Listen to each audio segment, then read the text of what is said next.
Good to meet you guys. So we're going to have a pretty candid conversation.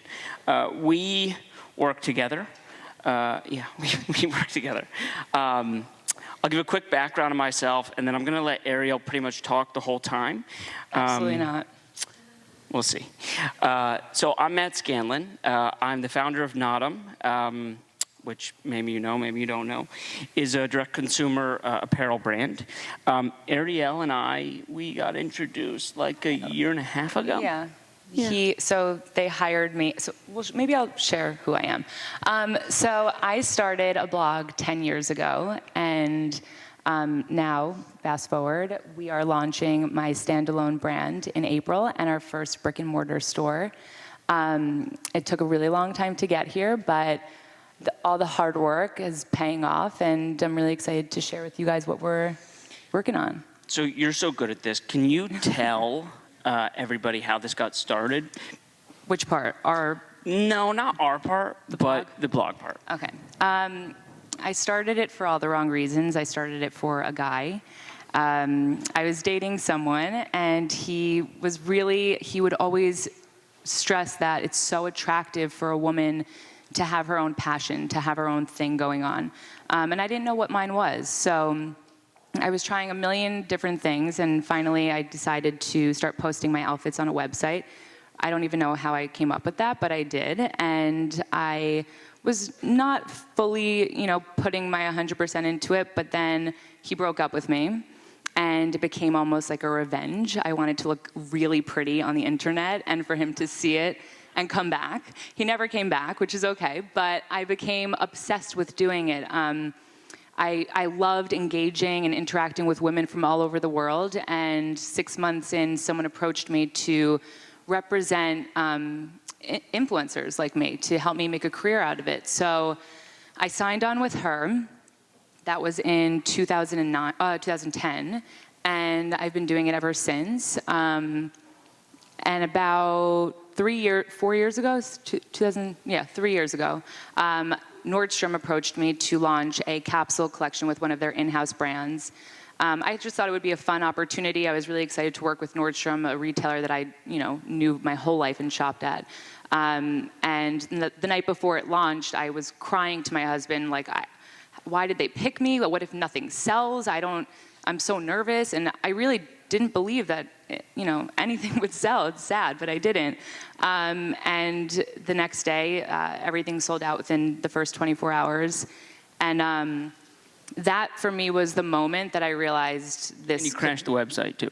Well, that was the second time. But the first time and it sold out. And then the third time as well. And that was when I realized this could be a brand. And they did too, because they came back and wanted to launch the first standalone Something Navy brand within Nordstrom stores. So we did that. We launched in 2018, and we crashed the web. It feels so weird saying that. We crashed the website in 3 different times. And it was just an incredibly surreal and successful experience. And a couple months ago, I had the opportunity to either continue on licensing out my name and doing it with a retailer, or bringing it in-house with a partner, and that's when we got together. But you hired me to... But this isn't about me, okay. I don't think, because we all know I can talk. I think we're supposed to talk about entrepreneurship while we're up here a little bit. So, my question, and we don't really get to talk like this much, but my question is, when did you know you wanted to be an entrepreneur? Like, when did that settle in?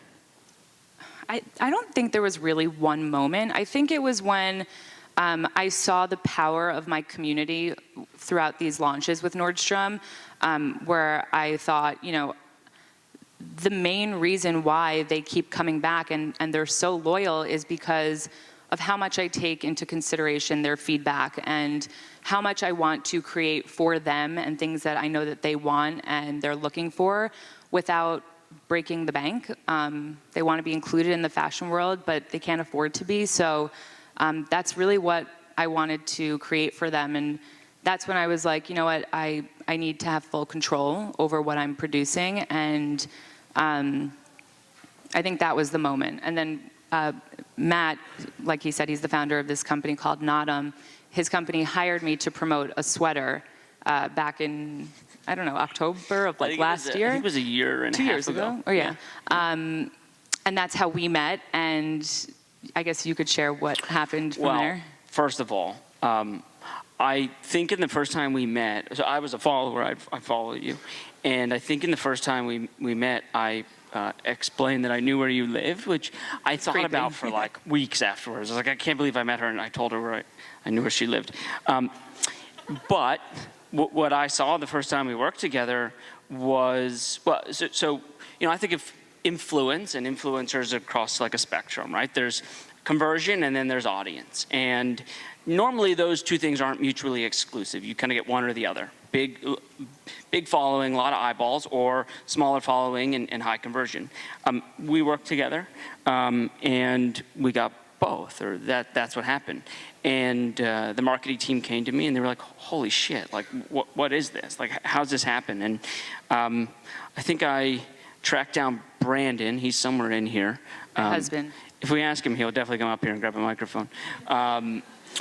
And we started to talk about the business a little bit. And it was really casual at first. And my motivation was just to learn.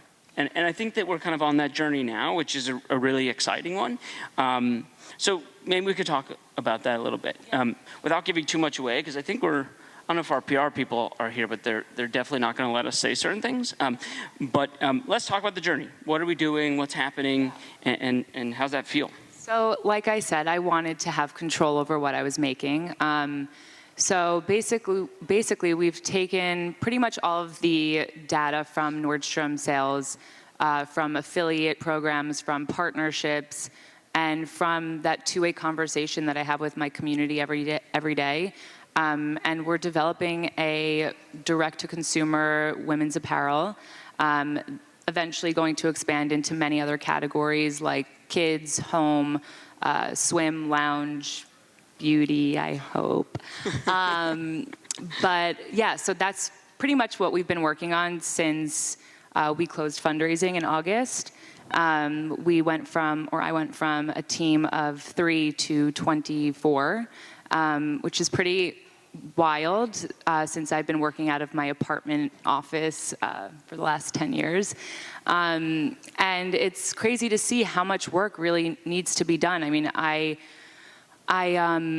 it's not just the product, it's media, it's from media to partnerships to apparel to the content that lives on both of our social media accounts, store design, events that we're starting to throw, which I'm really excited about, video content. So it ranges from a million different things, but that's what we've been working on. What always struck me was the fact that at the core of this business was going to be a conversation. And a conversation is a lot like this. It goes both ways. And in the course of that conversation, we talk about the things we love. We talk about what we're doing. If we're starting a company, we talk about that. And so, the process now is how do we turn that into a business? And I think the really interesting thing that we talk about occasionally are what does that process actually feel like, and what are the real like hardcore learnings, right? So what I'm always curious about is, what do you feel like some of the challenges are? What are those like big learnings that you're like, damn, like I know I have to figure this out? I think my biggest challenge is as we grow and as we expand, to make sure that I'm still maintaining my authenticity and why I started, from the start. I find myself struggling with that sometimes just because there's so many voices and opinions. But at the end of the day, I always try to make sure that what I'm doing makes me happy. And if it doesn't, obviously I wouldn't do it anymore. But just holding on to that and understanding that that's why my community is so loyal and has stuck with me for so long. That has been the biggest challenge for me.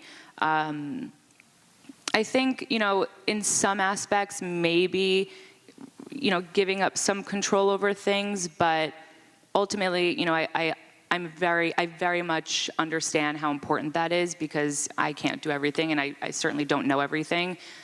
So, trying to learn and understand everything that's going on in the business, I feel like has been challenging, but also really exciting.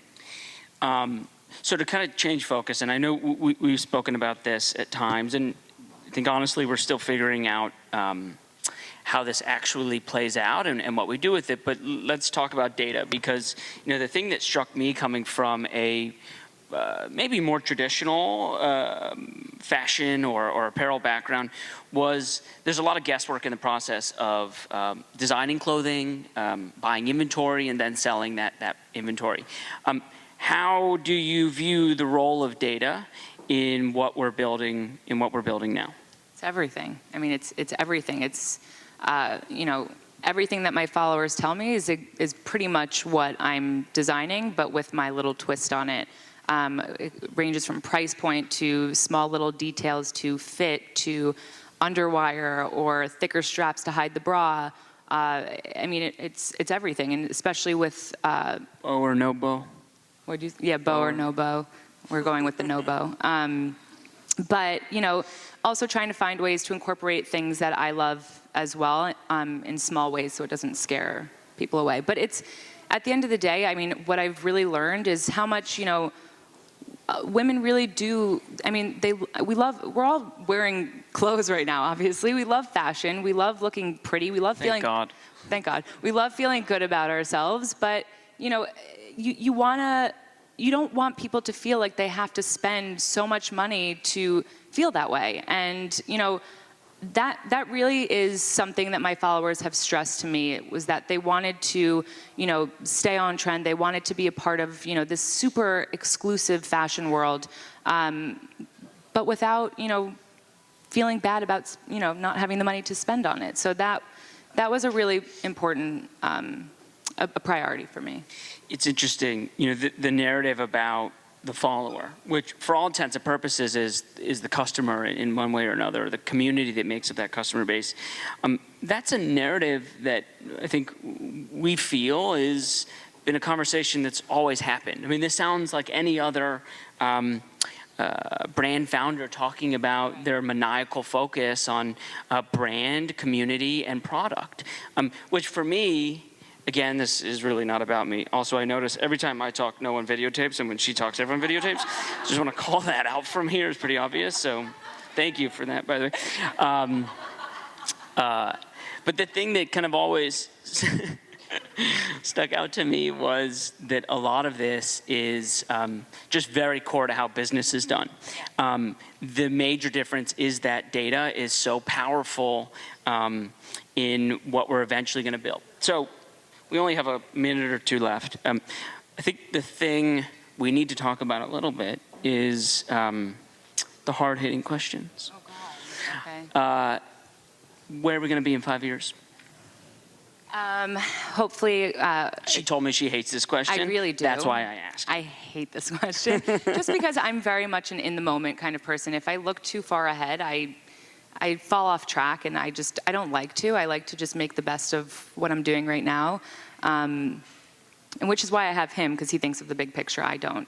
But eventually, I would like something maybe to turn into a lifestyle brand. I mean, we keep saying it's a lifestyle brand, but we're not even close to that yet. We're launching in April with just apparel first, so maybe May.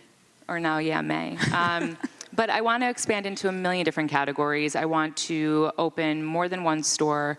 I think that's the goal within the next 5 years. I really can't think ahead of that, but yeah. Well, I can certainly appreciate that. I think we're all very much focused on what this initial launch looks like. Yeah.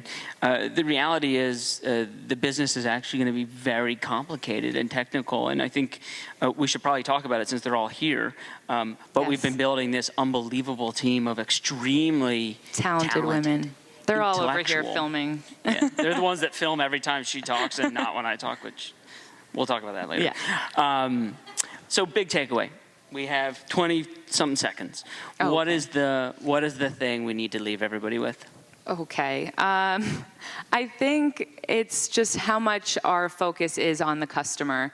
That's really what we're building the brand around, and having that conversation has been a huge priority. We're focused on creating incredible product, great quality, great price point, sustainability in mind, an incredible culture of women who love working together and are passionate about what they're doing.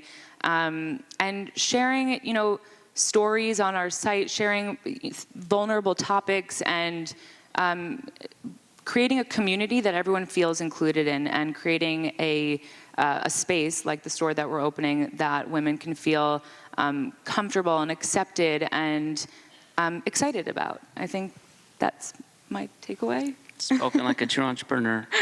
I think that's it. That's all our time. Thank you so much, Thanks, guys. Thanks.